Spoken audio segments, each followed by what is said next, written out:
Welcome to Crime Era Channel, where every crime tells a story, the darkest secrets of crime are uncovered and the hidden truths of criminal underworlds come to light. A desert dawn. The sky is copper, the air heavy with silence. A single road cuts through nothingness, leading toward a place where faith and fear would one day intertwine. In the 1980s, a strange current began to flow through the borderlands, half whispered in cantinas, half proclaimed in candle-lit rooms. It was the age of money and mysticism, of drug empires rising beside revival tents. In that crossroads of greed and faith, one voice promised transcendence through power, purity through loyalty. The followers who listened were not monsters, not saints, only seekers. They wanted protection, meaning, and the certainty that their lives were chosen for something greater. And so they gathered in shadowed houses, convinced they were building a fortress of light. To outsiders, the group appeared like any other circle of believers. They spoke of cleansing the spirit, of creating unity. Yet behind the calm smiles and coded blessings, another story unfolded, one where devotion was currency and obedience the only sacrament. Investigators would later call it a cult. The faithful called it salvation. Charisma is a fragile thing, brilliant while it burns, destructive when it feeds on fear. The leader's presence was magnetic. He looked not at people but into them, speaking with the confidence of prophecy. Those who met him said it felt as though he already knew every secret they carried. He preached a fusion of destiny and survival. The world, he said, was corrupt. Only those who aligned with his vision would cross safely into the new dawn. He borrowed from faith, folklore, and the vocabulary of power. Words like purity, strength, and sacrifice became mantras. At first, the group offered comfort, food for the poor, shelter for the lost. Then came the rules: what to wear, what to say, what to feel. And soon, the boundaries of conscience blurred. Those closest to him spoke of euphoria, of belonging so absolute it silenced doubt. But silence has its cost. When questioning became betrayal, faith turned to fear, and the dream began to darken. By the time journalists heard rumors of the movement, it had already built a mythology. There were stories of rituals, none confirmed, all denied. There were tales of protection charms, whispered blessings on the trade routes, promises that the faithful would be untouchable. Law enforcement began to watch. Not because of what was said in prayer, but because money and influence began to cross lines that blurred legality. Still, the group's inner circle believed they were guided by divine design. Cameras would later show abandoned compounds, altars of intention, symbols carved into stone, pages of sermons weathered by rain. But within those remnants lay the core of the story, not crime, but conviction. Not horror, but the human hunger for certainty in a chaotic world. It was arrogance that exposed them. When the promises of immunity failed, when power proved mortal, cracks spread through the illusion. Followers began to flee, their testimonies soft at first, then louder, claims of manipulation, of fear disguised as faith. Authorities moved in quietly at first, tracing finances, intercepting messages, mapping networks that stretched far beyond the desert. The investigation became a mirror of society's fascination. How could belief, once radiant, become so destructive? The answer, perhaps, was that it always had been. When the headlines finally named the movement, the world saw only scandal. But those who had stood within its orbit remembered something else: the echo of sermons that promised eternity and the cold realization that they had traded freedom for belonging. Fade into the low hum of fluorescent lights. A police archive room somewhere along the border, boxes stacked like forgotten tombs of evidence. The investigators didn't begin with miracles or myths. They began with ledgers, money trails, memes, flights. They searched for logic inside a story that seemed allergic to it. Each file opened a new whisper, of a group that spoke in riddles about purity while trading in secrecy. Journalists caught wind of it first. A rumor on a radio frequency. A coded phrase slipped into an interview. Soon, what had lived in shadow began to leak into daylight. One detective later said, "You could feel something in the air, like heat before a storm." But what they uncovered wasn't a satanic underworld. It was a tangle of loyalty, fear, and people desperate to belong to anything that promised meaning. The believers weren't invisible. They shopped, worked, yet they all carried that same look, the quiet certainty of those who think they know the ending of the world. When cameras arrived, so did confusion. The cult had become a headline before it had even been properly defined. Some called it a criminal syndicate, others a spiritual experiment gone wrong. Reporters flocked to border towns searching for the elusive leader. Microphones pointed at grieving relatives, survivors, and self-styled experts. The result was a theater of speculation, a mix of horror and fascination. For the first time, the nation saw their faces, ordinary, frightened, and still half enchanted. One young woman told a news crew, "He said we were chosen. That's all any of us ever wanted, to be chosen." Her eyes were empty of anger, they held only exhaustion. As broadcasts looped, the myth grew larger. Every unverified story became gospel. Fear became entertainment, and the real human ache at the center of it all, the need for belonging, was lost beneath the noise. The leader, once untouchable, began to fracture under scrutiny. He issued taped statements from hiding, his once measured sermons turning defensive, erratic. Faithful followers tried to hold the movement together.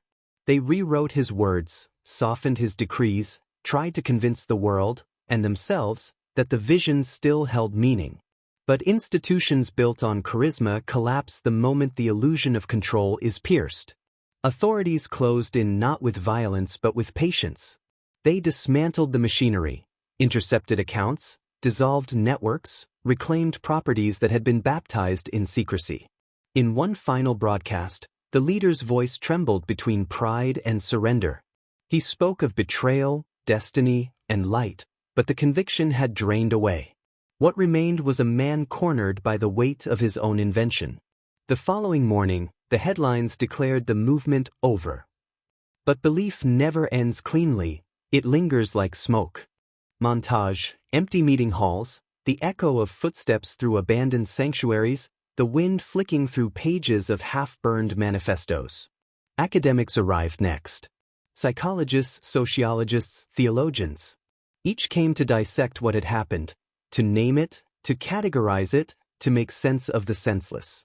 They found patterns older than history itself, the hunger for certainty, the comfort of hierarchy, the intoxicating pull of belonging. Survivors spoke quietly, often anonymously. They described not evil, but enchantment, not cruelty, but the slow erosion of doubt until truth itself became a negotiable thing. For them, recovery wasn't about escaping a cult. It was about relearning the concept of self. The story of the cult of blood and drugs, as tabloids dubbed it, became less about crime and more about the anatomy of surrender, how fear and hope can coexist in the same breath, and how easily both can be weaponized. Cut to black. A single line appears. In every age there are those who sell certainty to the uncertain. Fade in, rows of sealed cardboard boxes marked evidence. A clock ticks somewhere off-screen. The hum of an air conditioner fills the emptiness. When the raids ended, what remained was paperwork, thousands of pages of it. The noise of sirens had faded, replaced by the rustle of files. Inside each folder lay fragments of a vanished world. Pamphlets, coded notebooks, recordings of speeches that once ignited devotion. Investigators handled them as relics, careful not to breathe too hard, as if belief itself might still cling to the pages. They catalogued names, cross-checked aliases, and slowly constructed a map of a kingdom built on persuasion. But outside the archives, the desert moved on. People went back to work. Markets opened. Children played. Only those who had stared into the machinery of devotion still heard its faint, mechanical echo in their dreams. In the months that followed, documentaries and talk shows multiplied. Everyone had a theory. Some saw the cult as a symptom of poverty and corruption. Others blamed television, globalization, or spiritual decay. Producers built entire seasons around the story. Dramatizations appeared within a year, actors mouthing the words of sermons they barely understood. Viewers consumed it all, the fear, the fascination, the voyeurism dressed as curiosity. The irony was thick. The The same public that condemned blind devotion now tuned in religiously every Thursday night to watch reenactments of it. A former member, interviewed years later, said quietly, "They took our pain and turned it into entertainment. That's when I realized we were never the story, we were the spectacle." Sociologists found that the movement didn't truly vanish. It splintered. Small prayer groups survived under different names, their doctrine diluted but recognizable. In internet forums, believers argued that the leader had been misunderstood, that he would return when the world was ready. Each generation has its echo of certainty. When the economy falters, when institutions fail, new prophets rise to offer explanations. They borrow language from the past, promising what all the others promised: safety, clarity, belonging. And always, somewhere, a crowd gathers to listen. The lesson investigators tried to teach, the one about critical thought and the danger of obedience, was printed in textbooks. But lessons are only words until someone feels their cost. Thus, a highway stretches endlessly, mirages trembling in the heat. A voiceover returns, softer now, almost weary. Faith, by itself, is neither poison nor cure. It is a vessel, pure until filled. In the borderlands where this story began, new shrines have appeared. They are simple: candles, photos, small wooden crosses. Locals light them not for the cult, but for the people who were swallowed by it. Priests speak of redemption. Psychologists speak of trauma. Survivors speak of silence. Each vocabulary circles the same truth: belief can heal, but it can also hide what we're too afraid to face. Years later, a journalist revisiting the case wrote, "They didn't worship darkness, they mistook control for light." Cut to a wide shot of the desert at night. The wind erases the footprints left long ago. The narrator's voice returns, steady, reflective. In every age, someone will claim to hold the only key to salvation. Our task is to remember that the door has never been locked. A small community hall. Folding chairs, coffee in paper cups, a circle of people who rarely meet each other's eyes. They don't call themselves survivors, most say they're moving forward. For them, healing is slow, almost invisible. It's in the first laugh that doesn't carry guilt, in learning how to make choices without waiting for permission. Therapists describe it as reclaiming agency, the process of rebuilding the inner compass that control once dismantled. Each story sounds similar: loneliness met by charisma, boundaries eroded by the promise of belonging. Many of them avoid interviews now. They've seen their pain quoted, clipped, monetized.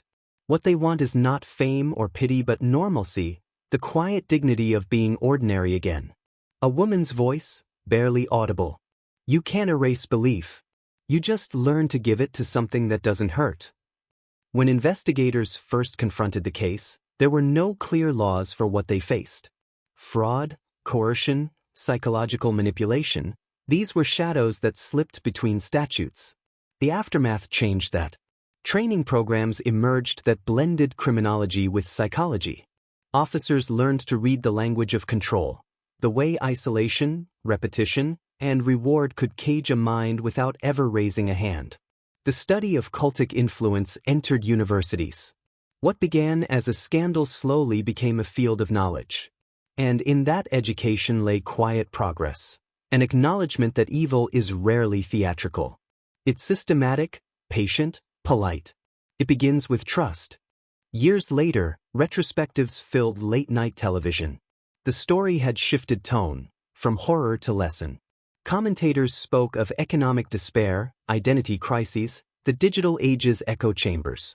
The cult became shorthand, a metaphor for manipulation itself. Politicians quoted it, filmmakers borrowed its imagery, musicians referenced it in lyrics about lost faith. But every retelling smoothed away the texture of real lives. The more the myth was repeated, the less it belonged to those who lived it. Narrator, reflective. History digests its monsters. It turns them into warnings, sometimes into entertainment. Yet every warning, if repeated often enough, becomes background noise. Still, the caution persisted: belief, unchecked, can colonize reason. Night again. The desert horizon, a slow pan toward distant city lights. Time does what investigators could not. It erases edges. The compounds crumble. The sermons exist only in brittle tapes. New voices claim new revelations. The old names fade into rumor. But memory has its own stubborn life. For those who watch the movement rise and fall, there's a strange nostalgia, not for the cult, but for the era when everything felt certain, even if that certainty was false. Sociologists call it the myth of coherence, our need to arrange chaos into story. The cults gave society a clean narrative, evil identified, lesson learned. But real life resists neat endings. The narrator's tone deepens. What we bury in sand does not disappear, it only waits for wind to uncover it again. A montage, grainy footage of empty landscapes, broken signs, and faces fading into static. Years have a way of softening headlines. What once filled newspapers now exists as a cautionary whisper in documentaries and message boards. But for historians, the fascination endures, not with the crime, but with the psychology behind devotion itself. Why do people follow? Why do they surrender reason for revelation? Experts say the answers lie not in madness, but in our design. Humans crave meaning, and meaning is persuasive. When offered through certainty and love, it becomes irresistible. Narrator, quietly. The cult was never only about belief. It was about longing, an ancient ache to belong to something infinite. And that longing still hums beneath modern life, in movements, in influencers, in digital prophets streaming through glowing screens. A candle flickers inside a church, dissolving into a neon sign outside a nightclub, dissolving again into a screen showing a motivational livestream. Belief, untethered, can move mountains, or bury them. In the cult story, faith became architecture, rules, rituals, oaths, and symbols, each one a brick in a wall that shut out the world. Yet belief is not the villain. It is the vessel. The danger begins when a single voice claims to be its only interpreter. Today, psychologists and theologians both study this duality, the sacred and the dangerous intertwined. They warn that modern charisma wears new masks: algorithmic fame, viral certainty, digital intimacy. Narrator. What we once called a cult may now call itself a community. The form changes. The hunger does not. The scene returns to a classroom. A professor writes 2 words on a board: faith and control. Students take notes. Some weren't even born when the cult fell. To them, it's history, a parable in black and white. But the survivors who sometimes visit to speak remind them that it was never black and white. It was color. It was life. It was confusion, love, devotion, and fear, interlaced until no one could tell them apart. In their voices, you hear both warning and forgiveness. They talk about awareness, community, compassion, not as slogans, but as defenses. Survivor voiceover. Evil doesn't arrive wearing horns. It arrives saying, "You're special." That truth lands quietly in the room. The lesson is not to fear belief, but to question certainty. The camera rises slowly over the desert again. No ruins, no people, only the echo of wind across the sand. Where the compound once stood, silence reigns. The world moves on, cities hum, children laugh somewhere far away. But beneath the noise of progress, the story remains, half warning, half elegy. Narrator, final lines. Every generation inherits its prophets. Some guide, some deceive. The line between salvation and surrender is drawn in shadow, and only light reveals which side we stand on. The screen fades to black. The final caption appears. Remember not the terror, but the lesson. That belief is sacred, and sacred things must be questioned. Music swells, somber and celestial. Fade out.